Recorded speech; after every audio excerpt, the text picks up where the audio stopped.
Contrary to what Mohammedans assert about Muhammad's alleged noble characteristics, my own research leads to an opposite deduction. What are your conclusions? The most remarkable feature of the hadith is the fact that they expose and reveal the real characteristics of Muhammad, a man completely devoid of compassion, mercy, veracity, or nobility, a man who deliberately and continually manipulated, deceived, and betrayed the trust of his gullible and superstitious followers during all of his 23 years mission. He used the wealth that he plundered and pirated from all of his innocent victims to bribe, induce, corrupt, entice, or buy off those who would otherwise not join his cult belief system. Our listeners should be made aware that for the first 13 years of preaching in Mecca, among his own kith and kin, less than 100 souls were willing to believe him or his message, although these Arabs were among the most illiterate, unlearned, and superstitious people in that area of the Middle East. His followers grew in numbers only after he started using terror, ambush, slaughter, plunder, and piracy, and his promise that those who die doing his bidding would end up in a paradise of eternal sexual and sensual bliss. The Quran has a special surah, Al-Anfal, number 8, dedicated for the sanctification by Allah of all of Muhammad's acts of piracy, the distribution of the booty, plunder, and slavery. Let me now recite only a fraction of the verses that prove my statements. Al-Ma'idah 5.119. Allah will say, this is the day on which the Muslims will profit from Islam. Al-Anfal 8.1. They ask you about the benefits of capturing the spoils of war. Tell them that the benefits belong to Allah and to His Messenger. So fulfill your duty to Allah and the Prophet. 8.69. So enjoy what you took as booty. The spoils are lawful and good. Al-Tawbah 9.42. Prophet, had there been immediate gain in sight with the booty in front of them, and the journey easy, a near adventure, they would all have followed you. 9.57. Some slander you, blaming you of partiality in the matter of the distribution of the offerings, the stolen spoils. If they are given part of these, they are pleased. But if not, they are indignant and enraged. 9.29. Fight against those people of the book, Christians and Jews, who do not follow what Allah and His Messenger acknowledge as the true religion, Islam, nor accept our law, until they pay the jizya, tribute, tax, in submission and humiliation. Al-Fath 48.19. He rewarded them with abundant spoils that they will capture. Allah has promised you much booty that you shall take, and He has made this easy for you. Al-Duha 93.4. Soon will your Lord give you so much, you shall be well pleased. Did He not find you poor and made you rich? Bukhari 4.46. I heard Allah's Apostle saying, Allah guarantees that He will admit the Muslim fighter into paradise if he is killed, otherwise He will return him to his home safely with rewards and booty. Of course, Allah will reward the pirates with the rape, enslavement, and plunder of their innocent victims. Bukhari 4.376. While Allah's Apostle was accompanied by the people on their way back from Hunyan, the Bedouins started begging for things so aggressively that they forced him to go under a samura tree where his outer garment was snatched away. On that, Allah's Apostle stood up and said, "Return my clothes. If I had as many camels as these trees, I would have distributed them amongst you, and you will not find me a miser." Bukhari 4.377. While I was walking with the Prophet, he was wearing a Najrani outer garment with a thick hem. A Bedouin came upon him and pulled his garment so violently that I could see the imprint of the hem on his shoulder, caused by the violence of his pull. The Bedouin said, "Give me something from Allah's fortune which you have."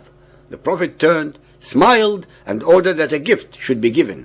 Muhammad's gift was very easy, since it was from the booty that he had just pirated from his slaughtered victims. Bukhari 4.374. The Prophet said, "I give to the Quraysh so that they will desire Islam, for they are dearer to the life of ignorance, and it is not strong in their hearts." In any language, this constitutes bribery. Bukhari 4.795. I have been given the keys of the treasures of the world by Allah. Bukhari 5.512.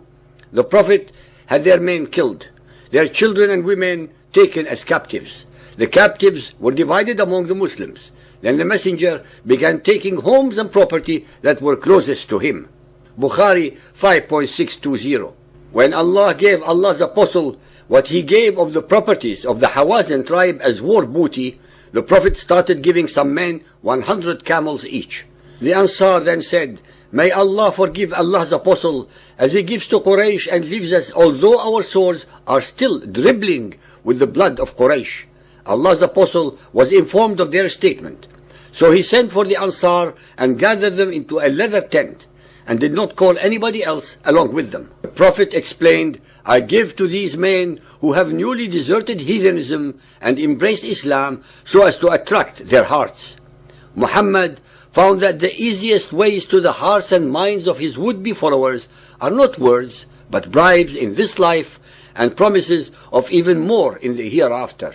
He murdered, dispossessed, and took booty from the Jews, the Christians, the Quraysh, and all others who were not among his followers, and distributed them as inducement and rewards to those who murdered in the name of Allah and His Messenger. Bukhari 9.59. When the Prophet died, Arabs reverted to disbelief. Bukhari 9.127. The Prophet said, "I have been awarded victory by terror, so the treasures of the earth are mine." Ishaq 3.27. Allah made booty lawful and good. He used it to entice the Muslims to unity of purpose, so enjoy what you have captured. Ishaq 3.24. Allah told them how to divide the spoil. He made it lawful and said, "A fifth of the booty belongs to the apostle." Tabari 8.16. Soon the trial became great for the Muslims and fear intensified. One said, "Muhammad was promising us that we should eat up the treasures of Xerxes and Caesar, and now none of us even can go out to relieve himself." Tabari 8.116. So Muhammad began seizing their herds and their property bit by bit. He conquered home by home. The messenger took some of his people captive, including Safiya and her two cousins. The Prophet chose Safiya for himself. When Diya protested, wanting to keep Safiya for himself, the apostle traded for Safiya by giving Diya her two cousins. The women of Khaybar were distributed among the Muslims. Ishaq 515. When the people of Fadak heard of what had happened, they sent word to the messenger asking him to banish them and spare their lives, saying they too would leave him their property.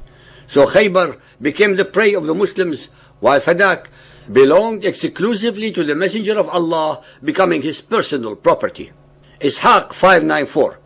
The apostle gave gifts to those whose hearts were to be won over, notably the chiefs of the army, to win them and through them the people. Tabari 9.196. Fatima, Muhammad's daughter, and Ali, Muhammad's adopted son, and Fatima's husband, came to Bakr demanding their share of the inheritance of the messenger. They demanded Muhammad's land in Fadak and his share of Khaybar's tribute. Ladies and gentlemen, so-called believers and unbelievers, all the Muhammadan records show that he died a very wealthy man, contrary to all the lies and deception perpetrated and repeated by his later and current followers who tell an otherwise ignorant world that he died in poverty.